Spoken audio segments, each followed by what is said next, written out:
Welcome to the webinar. I'd like to thank you for attending today. My name is David Beck. I'm a fee-only certified financial planner specializing in college planning. I'm the creator of the 7 Steps to College program and author of the College Money course. In this webinar, I'm going to share with you how I help families of high school juniors and seniors with the money side of college at key points in the college applications process. I'm going to show you how you can apply what I do for my personal clients to your own situation. If you've got a child going to college in the next 1 or 2 years, you are facing a couple of big challenges: getting your student into college and paying for it. First, there's increased competition for admissions. US students are averaging a mere 38 minutes with their guidance counselors on college-specific issues, and the ratio of students to guidance counselors is an alarming 476 to 1. Now, college costs have risen 92% over the past decade. The cost of 4 years of a state school education is hovering at upwards of $80,000, and a private college education can easily reach $220,000. Today, the average American family with a college-bound student has only enough savings to pay for 1 semester of college. To get your student into and through college, you have to select and evaluate colleges to apply to, then understand the admissions process in order to have a chance of getting in. On the money side, you need to figure out just how much financial aid you're going to get, and then how you're going to pay for the rest of the cost, not just for 1 year, but for 4 or even 5 years of college. Now, with these challenges in mind, let's take a quick poll to see where everybody is in this process. The question is, have you done any college planning? Choice of 3 answers: yes, no, and have done something. It's anonymous, so click on the answer for your situation. We'll take just a few more seconds and then we'll see the results, courtesy of modern technology. Have you selected your answer yet? I'm going to close the poll. Closing the poll now. Okay, here's the results. Seems most of you will benefit from this webinar. That's good. I'll keep going. My mission is to help at least some of the 3 million plus families each year that try to get into college with no planning whatsoever. Without any prior planning, they make costly mistakes. So my mission is to empower you to be able to reach your goal, a better college for less money. And if you're in this process, college is getting inexorably closer every day. I'm going to be giving you a lot of valuable information tonight to help you master this process. The only thing I ask is that you give me your undivided attention. If you'll do that and stick with me through to the end, there'll be an extra bonus for webinar attendees only that I will reveal at the end of the session. First, let me introduce myself. How is it that I got into college planning, and why should I be talking to you tonight? In 2006, I passed my exams to become a certified financial planner. I was looking for a niche in order to apply all my training when my niece Jenna, who was going off to college, asked if I could help her. Right now, perhaps you can tell from my accent that I didn't go to college in this country. I didn't go through the US educational system, so I started with less general information than many of you listening tonight. The first place I turned to was the financial planning materials I had just finished studying. They covered things like 529 plans, tax benefits of higher education, and, well, that was about it. There's really nothing in the regular training that would help my niece, so I started to research, thinking that this was only a small topic and it wouldn't take me too long. I began to research some service vendors. I found that there were a number of software vendors. What happens here is that the software generates a plan, a college plan. I actually chose one called Collegiate Funding Solutions, which I thought was the best one, and for a while I tried to work this way. I collected data from clients, put it into the software program, which would print out for me a ready-made college plan. But I kept finding issues with the plans, and it was taking me way too long to edit the computer-generated text. So I would prepare my own individual college plans. By that time, I'm talking about 2008, I was really beginning to understand the way college planning worked and the way advisors did college planning. The truth is that a lot of college planners are also insurance salespeople. Why is this? Because it's very difficult to actually make a living just based on fee-only college planning. But why insurance? Well, that has to do with the concept of moving money to increase financial aid. One of the places to move money to is an insurance policy. The advisor shows an increase in financial aid as a benefit to the client and picks up a commission for selling the insurance policy. In fact, in 2011, my original vendor, Collegiate Funding Solutions, entered into a marketing arrangement with a life insurance company. The senior vice president for marketing of that company was quoted in a press release as saying, "Security Mutual Life is always looking for tools and services such as the CFS program that will help our insurance agents better assist individuals in reaching their financial goals." We all know what he really means is help our insurance agents make more sales. After I researched and fully understood financial aid, I realized this moving of money in order to sell insurance was usually not the best way to do things. I think families are ill-served by being charged large amounts of money for insurance commissions without a guarantee of a useful increase in financial aid. So it was beginning to dawn on me that the strategies generated by the software programs and moving money to generate insurance sales were not providing adequate help, especially to middle-income families. They just weren't getting enough financial benefit from these kinds of strategies. So my next step was to join organizations that served college admissions counselors. The national one is called NACAC, the National Association for College Admission Counseling. I'm also a member of the local one here in the West, which is called WACAC. By attending their conferences and meetings, I began to understand how the colleges look at things, how the colleges go about evaluating students and offering them aid, which families get aid, which students get aid and which ones don't. This concept is called enrollment management and is used by nearly all colleges these days. So my experience and knowledge are now beginning to be very useful. At the same time, I was changing the delivery of my services. Back in 2009-2010, I was still presenting a college plan. But in 2011, I changed to a program of working with families at 7 key points in the application process, at which I could really affect the outcome. Instead of presenting one large plan, I was able to work with families on an hourly basis at these 7 steps in the process. I also began putting this material on the internet as a way to reach more families because there's only a limited amount of clients who can come in and visit me in my office to receive this kind of advice face to face.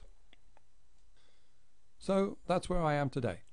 I want to explain to you just what it takes in terms of college planning and the fact that it's a multi-year campaign. You can't just plan for the first year. This is one of the things I realized, is that people who buy a college plan from a college planner are really buying something that's only for the very first year, how much it's going to cost you for the freshman year. But that's not the same as a plan for all 4 years.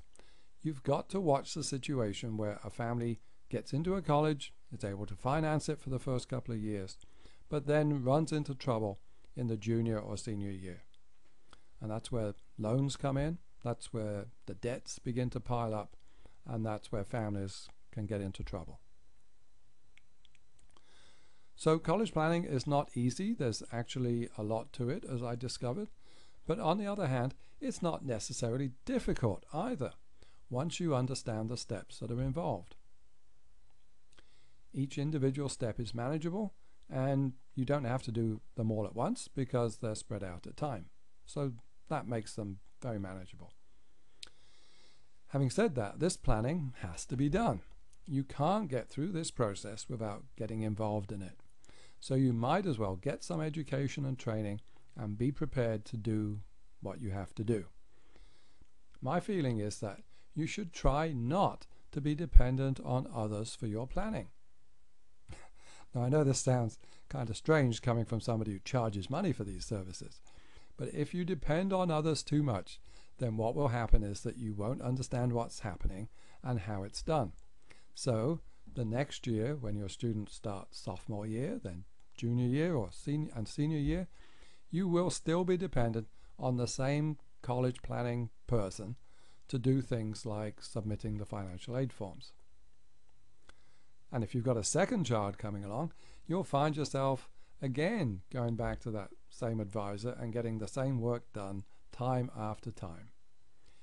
Instead, I recommend that you commit to taking charge, to understand this process and manage it yourself.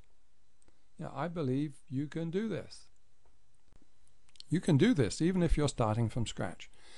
Basically, we're talking about forming your overall strategy, estimating financial aid, evaluating and applying to colleges, applying for financial aid, getting tax benefits, and then finding a way to pay the remaining money efficiently.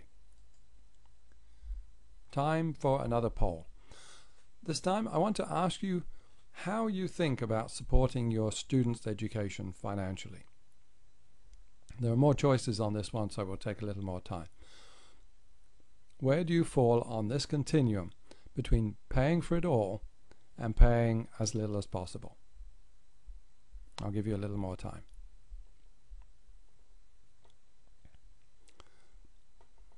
Are you done? I'm going to close the poll. I'm going to close the poll now. And here are the results.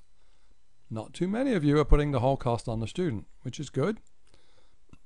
Unlike 30 years ago when you went to college, it's very difficult for a student today to get through college by working and just taking on a small amount of debt. College just costs too much these days. So it looks like most of you are expecting to pay most, and in some cases all, for at least a public college. So given that it's going to be expensive, let's look at the college planning process. Remember I talked about key points in the process? These are the times you need to know how to take action. Let's take a closer look at some of them. The first one is basically to set a strategy. It's the foundation step. It's not difficult, but few people know how to do it. Why is that? Because I haven't found anywhere else that explains it, like I'm going to explain it to you now. Once you see this overall picture, you will understand, well, this is not too difficult. It's a very important step, though, because it sets boundaries. When I'm working with families who come to see me in the senior year of high school, or even after the student has been accepted into college, what I see is that these families didn't set boundaries, and now they're in trouble. They're in situations where the child has been accepted to a college the family can't really afford, and that creates a lot of difficulty. What are they to do? Are they to tell the child they can't afford their college? That's not a situation you want to be in. So some families make the mistake of saying, yes, go and we'll make it happen, and then ruining their retirement in order to do that. What could be worse than that?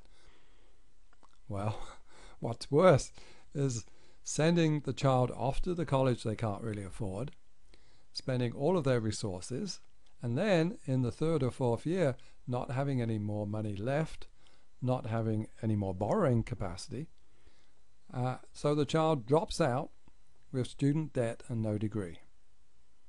What could be worse than that? I think that is the worst. So setting an initial strategy is a good starting point. It's a family project. The student is the project coordinator responsible for getting the job done, but the parents must be involved, especially when it comes to money. You don't want to leave your student in charge of what could be a $250,000 decision. When you look at it, it's really a question of fairness. College is a great investment for the student. They're going to get a higher career earning capacity out of this, so it's great for them. It's a horrible investment for the rest of the family, who are putting up much of the money and getting no direct return. So we need some kind of balance between the parents and other children and the student. You want to protect the retirement for the parents. I don't know what age you are, but by the time your student leaves college, in maybe 5 or 6 years from now, you should be knuckling down and building up those retirement savings, not paying off parent loans. And if you have more than one child, you obviously want to make sure that not all of the money is spent on the first child to go to college, leaving little or none for the younger children. So here's how to pay for college, and it's like paying for anything. Can you afford it? Here we have to think in terms of a spending plan, or that horrible word budget, and look at cash flow. Cash flow is income minus expenses. If cash flow is positive, and happiness is a positive cash flow, then you have money left to set aside for savings, and that's great. If you have a negative cash flow, then what will happen is that you'll burn your way through your existing savings and then begin to go into debt. College is really expensive these days, so for most families it's going to create a negative cash flow for 4 or 5 years, or more if you have additional children. So what is the secret, the fundamental key to college planning? To keep things in balance so that what you will have to pay is what you can afford. That's your goal, to set this up so that what you will have to pay is what you can afford. So here's how I set up the preliminary plan. On the left, we have the things that make up your contribution, the family's ability to pay, what you can afford. On the right, we have how much this is going to cost. The cost of attendance in college, less whatever aid is received, to calculate what is going to be the net cost you will pay. You want these two columns to balance. Now, the family contribution, that consists of parent income, student income, savings for college, and other family money. Perhaps some private scholarships and some tax benefits. So it's a relatively short list. It takes a little bit of work to put numbers against each of these categories, but hey, it can be done. It won't take you too long, maybe a couple of evenings, maybe not even that. Once you have the number for the family contribution, you can begin to do the planning. Now here's an example. So let's say we have $6,000 available from the parent's income, $500 a month. Some of that they're already spending on the student while in high school. So they'll take that money, maybe add a little bit to it to come up with a number for income, $500 a month. There are some savings. So we're going to take those savings and spread them over 4 years. You can expect the student to earn something. We can perhaps expect some family gifts. Maybe there's a private scholarship and tax credits. So that comes up to a number. In this example, it's $24,500 per year. Next, we're going to look at the college. The cost of attendance of that particular college is $40,000. But there's going to be some aid, maybe a Stafford loan, a loan for the student. The college is going to provide a grant, and you expect the college to provide a scholarship. You have to do a little correction here for the private scholarship, and that gets the cost down to $24,500. So what you can afford is in balance with what you will have to pay. The college is going to be affordable provided there's financial aid and a scholarship. Under these conditions, this college is affordable, so it should be on the list. Your student can apply. So that's an example of a preliminary plan.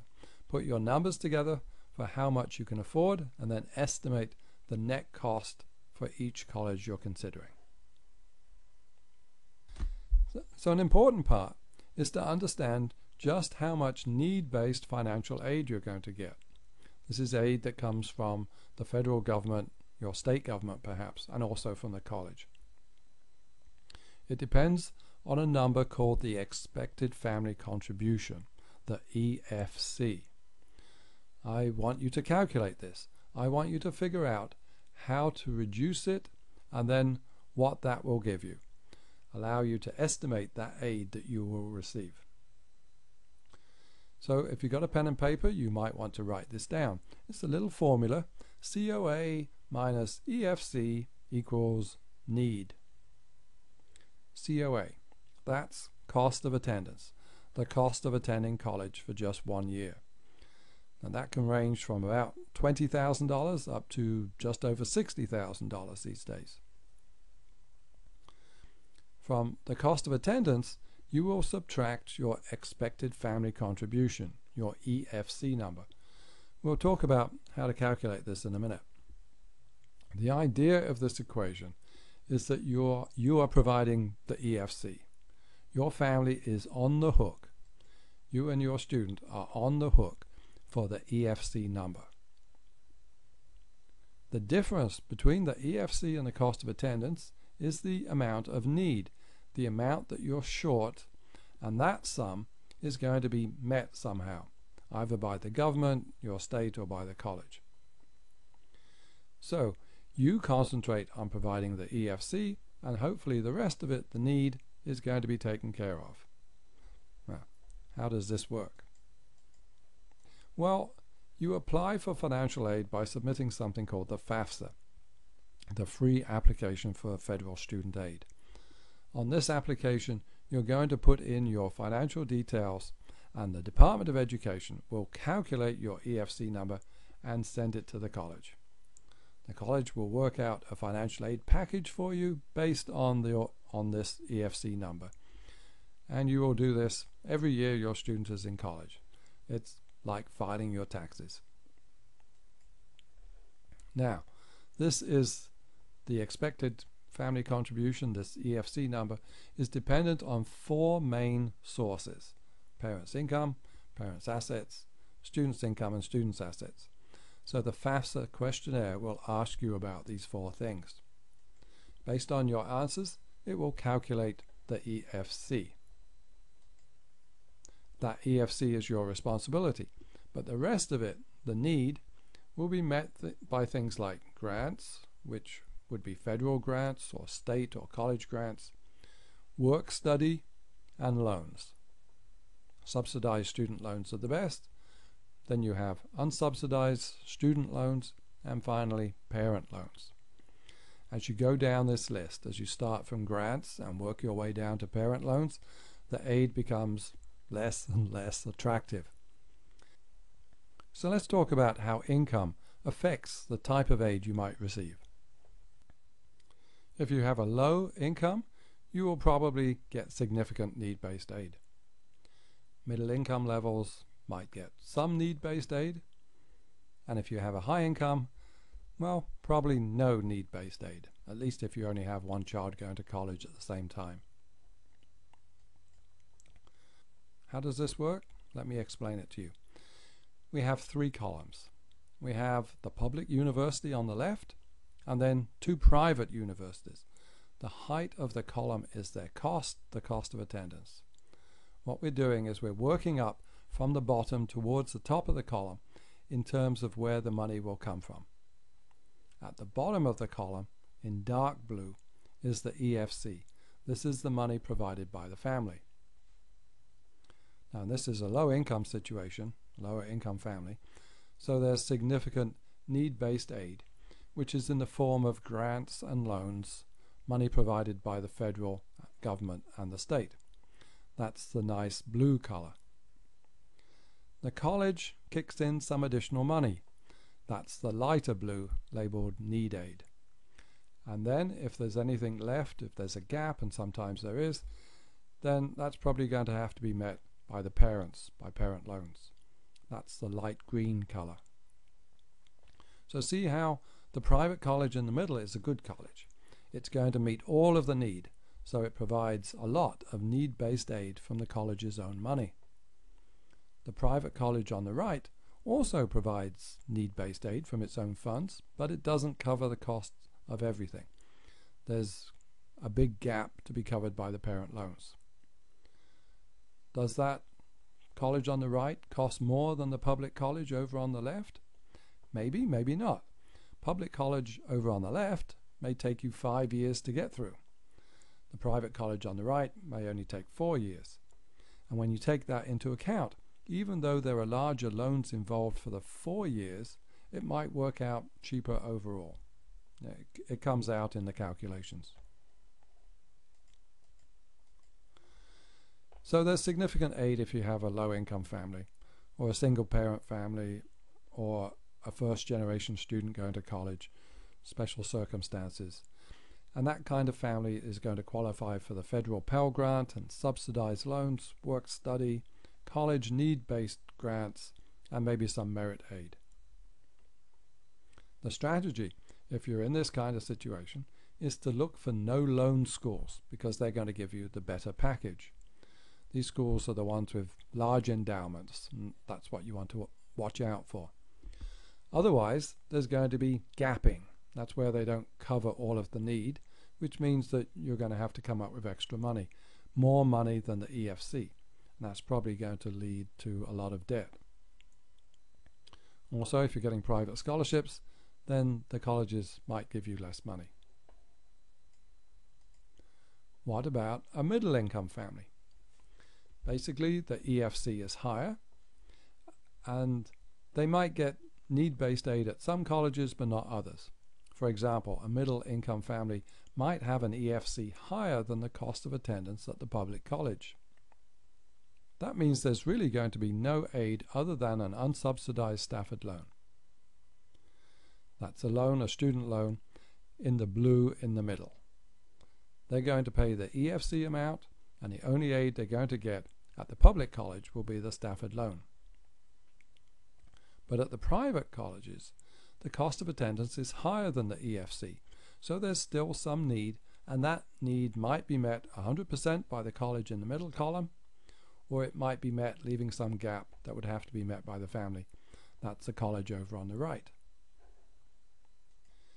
So this is the kind of situation that wage-earning parents who own their own home and have some assets other than retirement assets find themselves in. Their federal and state aid will mainly be student loans.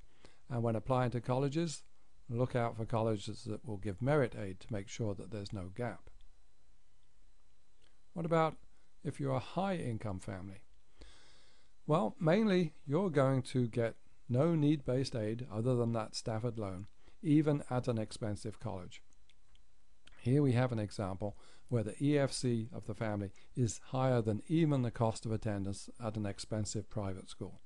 And this happens to a good number of families. So other than the Stafford unsubsidized loan, the only aid you can look for is merit aid from a college. And we'll talk about why colleges would grant merit aid in a little while. If you can get merit aid, then obviously that's going to reduce your out-of-pocket expense.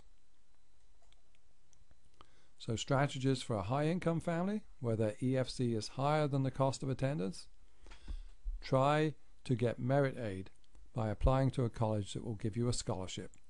And if not, at least bask in the knowledge that it's going to be easier to get admitted into college because you are a full-pay family. Also, your ability to pay means that you will be able to look at early decision in terms of applying for college, and that again will increase your chances of getting in.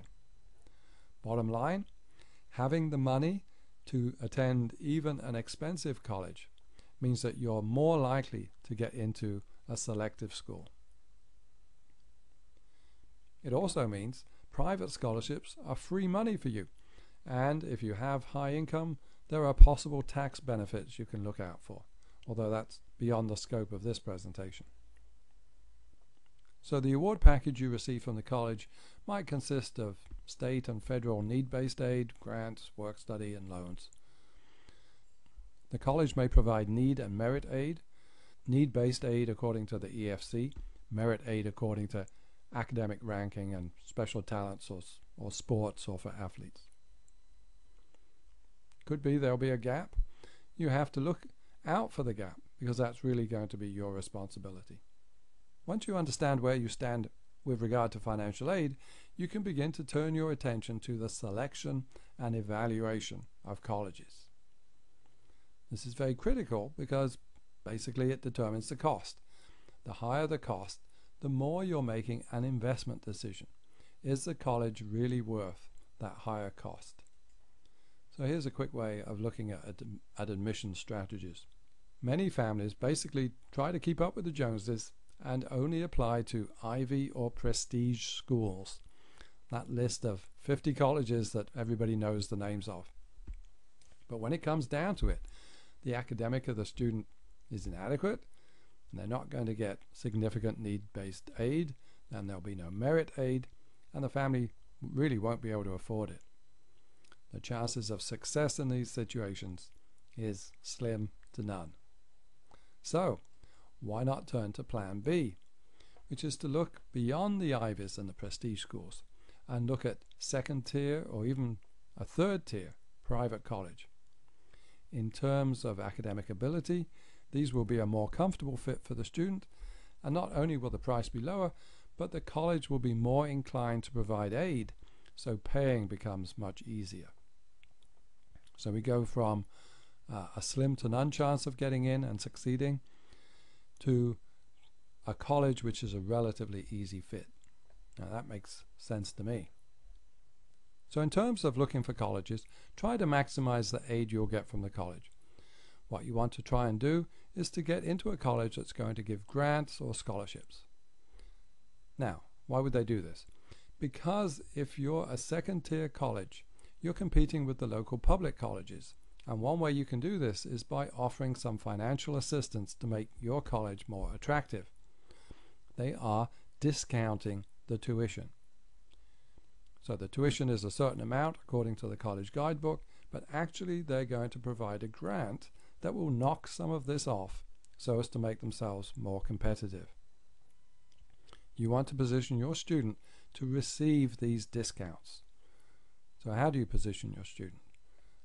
Well, why do they give discounts? Why would they give these scholarships?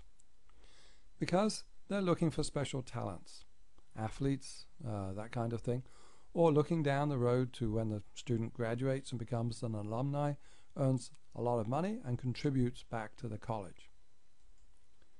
They're looking at situations like, has somebody from the family attended the college before?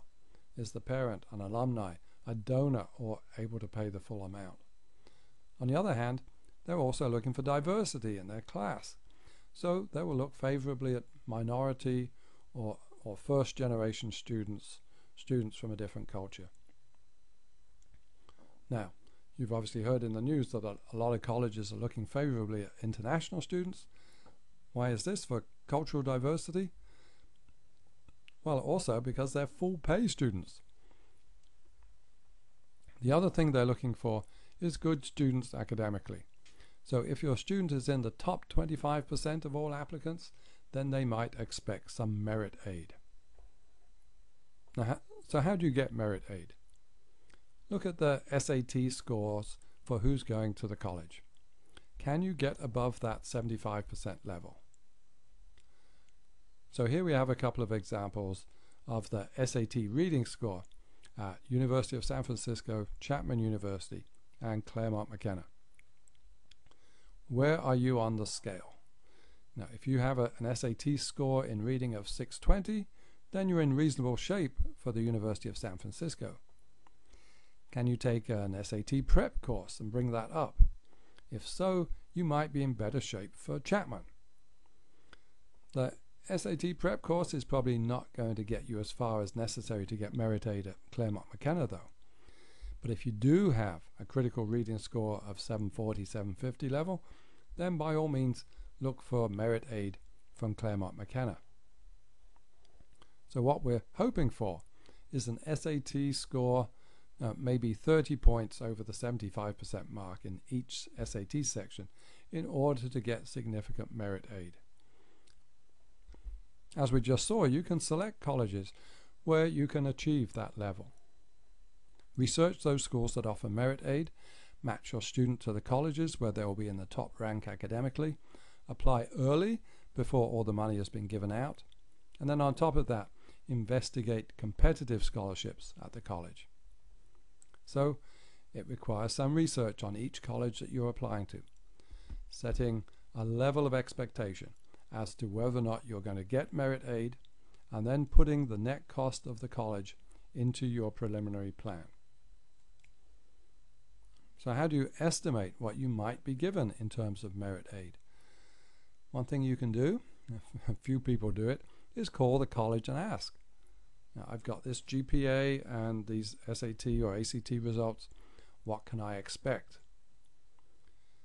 Next, colleges have something called the net price calculator on their website. It's called the net price calculator, but for you, it would be a net cost calculator. Go online, put your numbers into this net price calculator, and see what it says in terms of the aid that they would give you. Alternatively, you can do it the old-fashioned way. You can find the financial aid statistics for the college and then calculate your aid depending on your EFC. I've explained what you should be doing, but can you do it yourself? I've said you can. I've said it's really not difficult. But you're probably sitting there thinking, well, okay, but really I don't know the details of how to do this. Where can I learn these details? It just so happens that since I'm in this business, I have something to offer you. I have a step-by-step process that you can follow to get it done. Download tools that you will use to do the calculations. I provide hands-on training support so that you will have the confidence and the competence to do this college planning yourself. I want to introduce you to my crash course on college planning. It gives you a framework. It's manageable and timely. It's delivered in one webinar a week for 6 weeks. Spreadsheets are provided to allow you to do all the calculations. Webinar number 1, Set Your Strategy. I'll take you through the college planning process and timeline and look at how cost of attendance is calculated. We will talk about all the sources of money, especially other people's money. After all, most of my clients would prefer to use other people's money rather than their own. We will develop the assumptions for the preliminary planning and put numbers into a funding plan. This is the spreadsheet for calculating how much you can afford.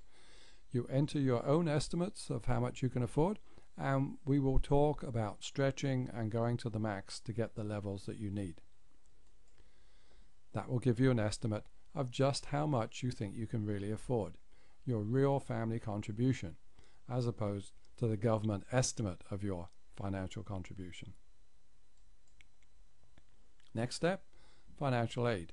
You need to understand the financial aid process and be able to estimate your own EFC. Then we'll figure out what you can do about reducing it. I will address some special cases. Again, I have a spreadsheet. So in webinar number 2, we will talk about how the spreadsheet works. I'll tell you where to get the information to put onto the spreadsheet. The spreadsheet duplicates how the Department of Education uses the FAFSA to calculate your EFC. We will come up with an EFC as a result of putting in your numbers. What can you do to reduce the EFC? The great thing about this calculator, and it's the only calculator I know that does this, is that it tells you which area is contributing the most towards EFC. So you can see if it's from parent income, from parent assets, student income, and student assets, where the EFC is coming from. In this case, we see that the student assets are $6,000, or 18% of your total is coming from these student assets. Is there something we can do about this? Well, yes, there is. In some cases, we can reposition assets. I talked earlier about moving money. This is where it can be done, but without paying large amounts of insurance commissions. In this case, we've been able to reposition the student assets and get a reduced EFC. If you can do this, it's really valuable because it will help you not just for the first year, but for 4 or even 5 years of college. Webinar number 3, we're going to talk about the preparation of the college list and the common mistakes which are made in picking colleges. I'm going to tell you where to get the information to be able to fill out my financial filter spreadsheet. Applying the financial filter will help you understand what the net cost of these colleges would be. So here's the information that you'll be collecting. A couple of these statistics are very important numbers. How much aid you might expect from the college, and also the graduation rate. Is your student going to be there for 4 years or 5? We will take a look at the cost of college. We will adjust that for inflation because it's going to be a little bit down the road for you, and then you'll be able to see what the net cost is. And we will make an adjustment if it's going to be for 5 years. That number will allow you to pick which colleges you're going to apply to. And once you've applied, hopefully you'll get offers of admission, and with the offers of admission, you will get aid awards. So webinar number 4, we'll be talking about aid awards, what those letters are actually telling you, and then you'll be able to take those numbers and put them back into the financial filter spreadsheet. But this time, instead of using estimates, you'll be using actual aid award numbers to see what the cost of college will be. So here we have a situation where the college merit aid was less than expected. Hopefully, there's an agreement with the student as to what would happen in such a case. If the real family contribution is not going to be affordable, and the student knows this is because the college did not give sufficient merit aid, then it's up to the student to appeal to the college and maybe get more money, and maybe make it a workable situation. Otherwise, the family has to cross this college off the list. Now we know how much the college will cost based on the aid awards. We can work out exactly how to pay for it. And here we're going to do that not just for the first year, we're going to do it for 4 or even 5 years. We're going to figure out when to use the savings, when to use loans, and what tax benefits to expect. And again, there's a spreadsheet for doing all of this. So into the spreadsheet goes the award information, and then you can project that out into future years. The spreadsheet then allows you to use your own resources, your income and savings, how you will spend the savings. Will it be spread evenly over the years, or will you use that money as needed in the initial years?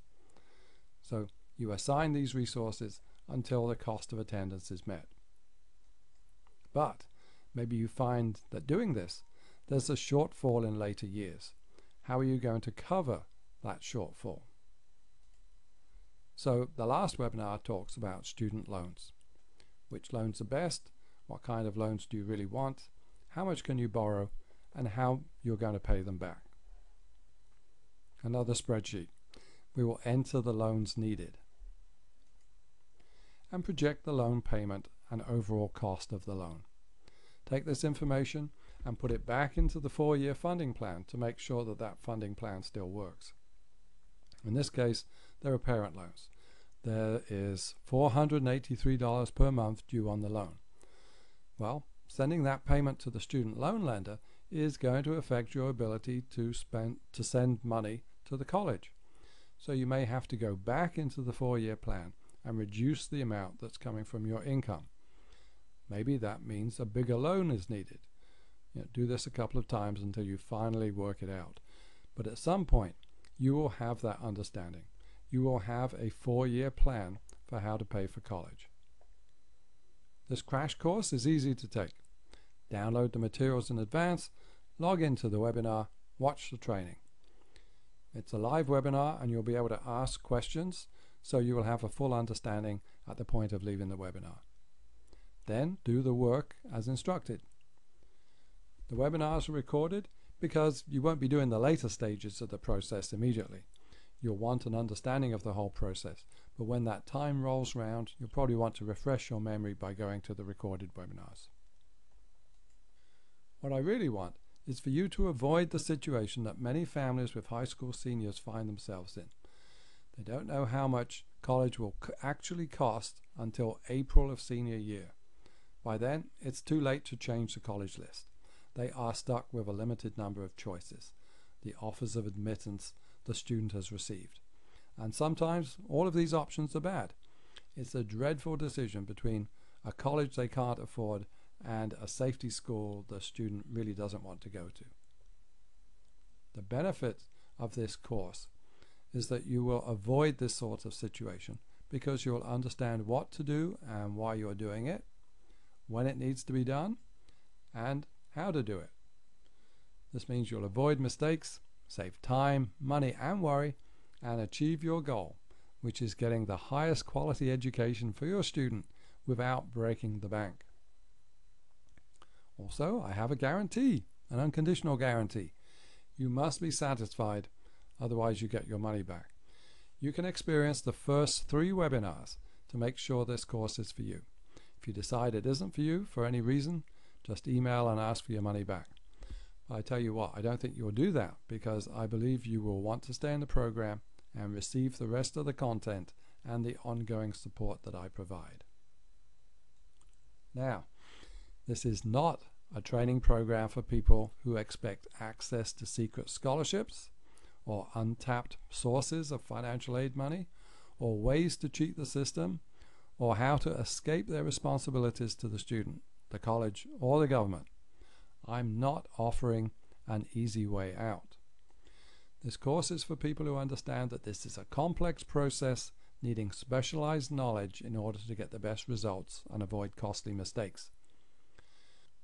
You will know what you should be doing. You know you need to do this, and now you know where to get the information and support in order to do it.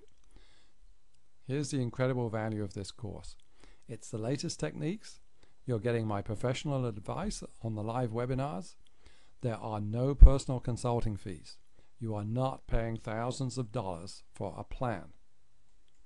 It's just $89. Wow. Instead of paying $2,000 for a college plan, you have all the knowledge and tools to do a better job yourself for just $89.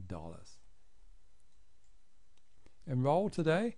Click on the button below to get the most cost-effective way for getting your college planning under control. There's a risk-free guarantee, and it's an incredible value at $89. This price is only possible because I can have a large number of attendees on each webinar. You get this advice at a heavily discounted price. Over 6 hours of webinar content, plus the spreadsheet tools, plus live Q&A sessions, all for less than the price of a half hour of a personal consultation. Before I go, I'd like to thank you for attending and for listening to this webinar and sticking with me. As a bonus, you are going to get my Consumer Guide to Financial Aid. This details 10 costly misconceptions, 10 key things you must know, 10 common mistakes to avoid, and the 4 things you need to do now. It's a 20-page guide. It will give you the best information on how to go about the financial aid process. This guide will be emailed to you as a PDF. Here's what to do to get control of the college application process. Click on the big button below to enroll in this course. You need to get your college planning under control, and this is the most cost-effective tool for you to do this. Click on the button right now, and I'll see you on the other side.